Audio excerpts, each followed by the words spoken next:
Good afternoon. My name is Gab Davis. Welcome to the sixth in my sessions, Path to a Perfect 10. My name is Gab Davis, as I said. I'm an admin of all things, including the IBM HCL products, which I've worked for 20 some years, Domino, Traveller, Sametime especially, Verse on-premises, etc.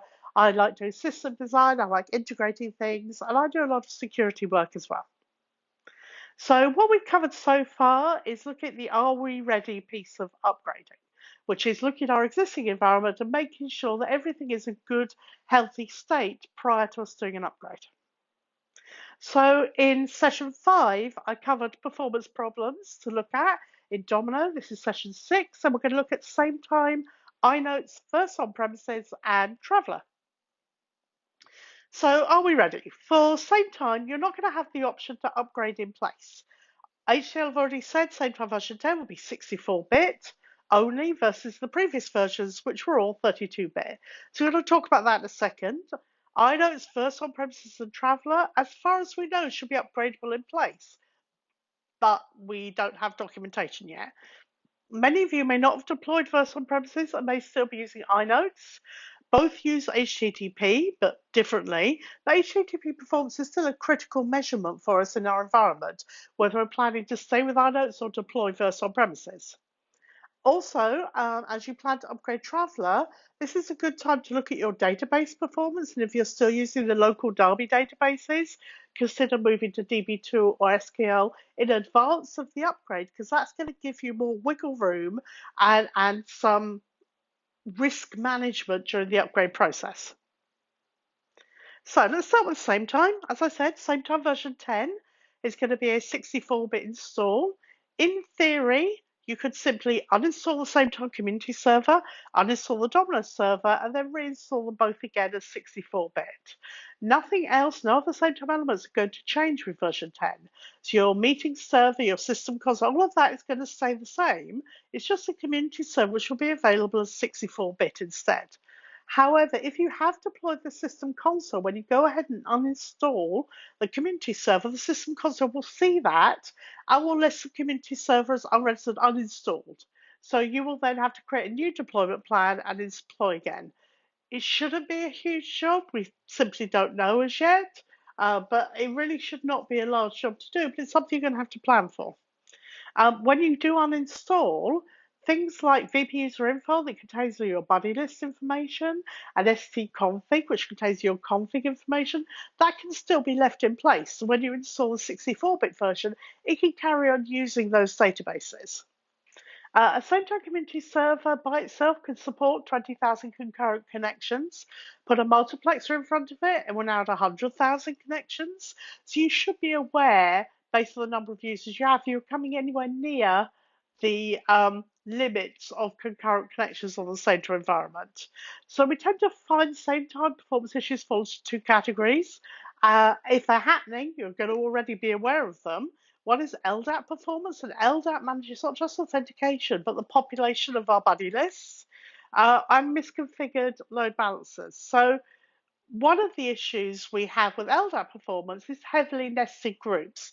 We use nested groups a lot in Domino. So if you're using Domino as an LDAP server, you might have heavily nested groups in there that are difficult to resolve in Sametime. And what the impact of that is, you'll see a group added to a buddy list that never fully populates properly. You also might see network connections and timeouts. Again, if you see that, that's something the users are going to be making you aware of. And your stlog.nsf will show disconnects when people have broken connections. But that's not something you should really need to go looking for. It should be something you're already aware of. How do we measure LDAP performance for Sametime? Well, we can use a DDM probe. There is one for secondary LDAP directories. Although Sametime doesn't use directory assistance for community authentication, it's still a good measure of general performance. So if we add our secondary LDAP directory in their directory assistance, we can then monitor that. So in events folder.nsf, we go to DDM probes, and I covered this in more detail on my previous session, looking at Domino performance, so refer to that if you don't know DDM. We're going to choose a probe called secondary LDAP search response. You could monitor for poor network or disconnects. but that would be a problem that would make itself obvious. So here is the document for the probe, which is secondary LDAP search response. And what I'm saying here is that I only want to run this probe from one server, which is my Sametime server, and I wanted to generate alerts if the response time from that server to my remote LDAP is slow.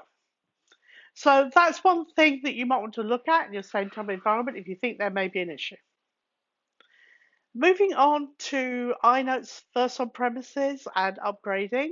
Our goal here is to make sure we're not missing any existing problems if we plan to upgrade. This isn't what we need to look at if we don't already have it deployed and we're wondering if our environment is capable of supporting it. That's a different issue which we're going to look at when we move to our next session on planning. So for upgrades, the things we need to review are the server logs for HTTP or JVM errors, any HTTP performance and memory, mismatched or rejected SSL negotiations. So if you see people trying to connect to your environment and using unsupported ciphers, or you have older ciphers still running in your environment and you're seeing alerts for it, that's something you should address. Domino HTTP statistics is a good thing to check. Memory starvation, which is if you find yourself having to restart the server regularly, that's not something you should see. So all of these should be clearly visible in the server logs and in DDM. Look at Domino HTTP statistics, and you could use these for iNotes, First on Premises, Traveler. Statistics can be reviewed on the server console using sh, stat, or st, and then the name of the statistic. You can also set up a statistics monitor to alert for any problems in events folder NSF. And again, I covered that in more detail on my previous session, session 5 on Domino performance. There are a couple of statistics it's worth you monitoring. HTTP max connections, which is how many HTTP connections are configured on the server document. So server-wide, how many connections have you told the server it can support? And that is constrained by available memory. If you configure too many server connections, the server's simply going to run out of memory, not being able to support them. We have peak connections, which is the maximum of sessions the server has handled. So that should give you some idea if your max is matching your peak. And then we also have one called accept server busy, which is the number of times the server refused the session due to not having any threads free. So if you start seeing a lot of traffic there, that's either you don't have enough connections configured, or the server just does not have enough memory for you to up the number of connections that it needs to have to support the request. There's also another couple of statistics. One is idle session timeout, which tells you basically if a session that's been established to HTTP on the Domino server times out due to inactivity. And there's also an input timeout and an output timeout. Input timeout is someone sends a request and then isn't there for a response. And an output timeout is Domino sending traffic back to the client. So there is some basic stuff here on HTTP statistic that it's worth us monitoring. HTTP connections that I'm still speaking about, which has the maximum number of connections the server can handle, the default is 40 for a 32-bit server. The constraint on connections is the amount of memory the server has available. More sessions means more memory. This is a server-wide setting. Even if you're using internet site documents, this is a server-wide setting. You can't say for this URL we'll have 100 connections and for this URL we'll have 1,000. This is one of the settings that's server-wide. So you don't want to suddenly, if you suddenly notice you're at 40 connections and you're only a 64-bit server, well, yeah, that's very low. But you don't suddenly want to bump that to 40,000 and I hope everything's going okay. This is a trial and error. You're going to want to get some understanding of the peak number of requests that are coming in and configure your sessions for something the server can manage with the available memory. So finally, I want to talk about Traveler performance. There are 3 issues we really hit in the area of Traveler. One is oversubscribed, so there isn't enough CPU to actually perform the lookups and the action and generate the threads it needs to. One is too many threads configured.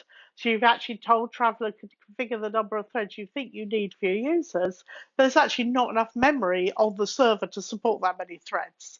And the final one is disk fragmentation. We spoke earlier briefly about the Derby database. Whatever database we're using, whether it's the local Derby database or DB2 or SQL, we're going to have to perform database maintenance on those databases regularly. I've done a link here. IBM produced a great document on Traveller performance, which is a few years old, but it's great. So by all means, go and have a look at that. And there's some really detailed advice there on managing Traveller. So your starting point is general Traveller status. If you do tell Traveller status, it's going to report back to you a status of green, yellow, or red. So here's a tell Traveller status I just ran. And it says it's been running since July 4th. Currently has availability of 100, so it's fully available while servicing 42 users. My database connection is actually a DB2 server with a URL or port. Don't bother trying, that's not the right URL. Database connection properties are the accounts I'm using. And the last successful device sync was about 30 minutes ago. And the overall status is green. If there was a problem on the server, if there was a database error problem, there was a memory problem, there's a problem getting to the mail server, it would be reporting yellow or red and give you the exact reason why. So tell Traveller status, it may be there's a low-level problem, it's in a yellow state if you haven't looked at it, and that's something you need to address. So Traveller DB maint. Traveller uses a database, as I said, and it stores device and state data. That database can be DB2 or SQL, and the basic is stored in a local Derby database. The Derby database is found in the Notes database directory under Domino Data. So NTSDB under your Domino Data directory. So when the database becomes fragmented, need regular maintenance regardless of the type. If you type tell Traveller DB maint fragmentation, it will tell you if the database is fragmented, regardless of what the platform is. Tell Traveller DB maint show tells you when it's next scheduled. So you can use DB maint to actually schedule certain days and hours in which to do the maintenance. And tell Traveller DB maint runs maintenance now. Unless it's a local database, in case it won't run it instantly because that would drop people's access. So this is it starting to run database maintenance in my environment. Then we have Tell Traveller Mem, and what Tell Traveller Mem does, outputs a report of memory uses over the previous 24 hours.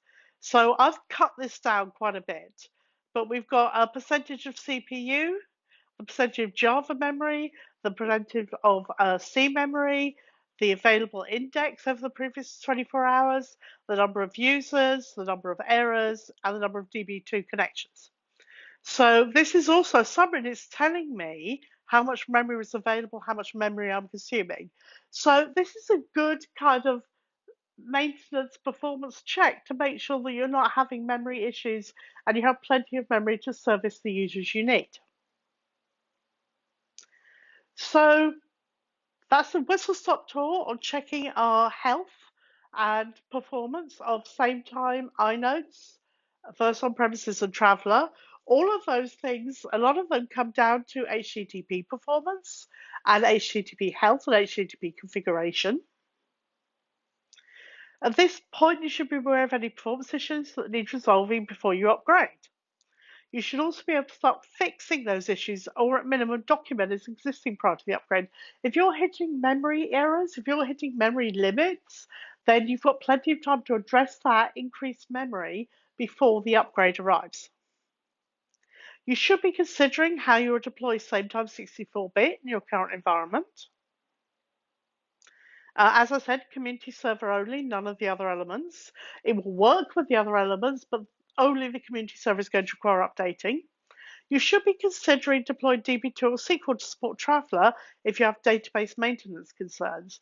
For me as well, whenever I do an upgrade, not having the data on a local Derby database, it actually gives me more control over the upgrade and I think lowers my risk. You should also have processes in place to alert you to any performance issues as part of your standard maintenance, including statistic thresholds and DBM probes, which, as I said, I went into configuring those in more details on the previous session. So next up, I've shuffled things around a bit. We're currently in beta 1. So some of us are on the beta 1 program. It's all under NDA, so I can't talk about it. But there is a more public beta program coming in July, which I also won't be able to talk about. But it's going to be a good time to talk about how you prepare for beta testing, because we don't just upgrade our production servers. We need to have a certain amount of planning, and we have to have a list of things we're going to want to test. So my next session, I want to talk about how to prepare for beta testing. And then after that, we're going to start talking about planning, what to upgrade and how to decide priorities. So that's the session. Thank you very much for joining me, and I will speak to you next time.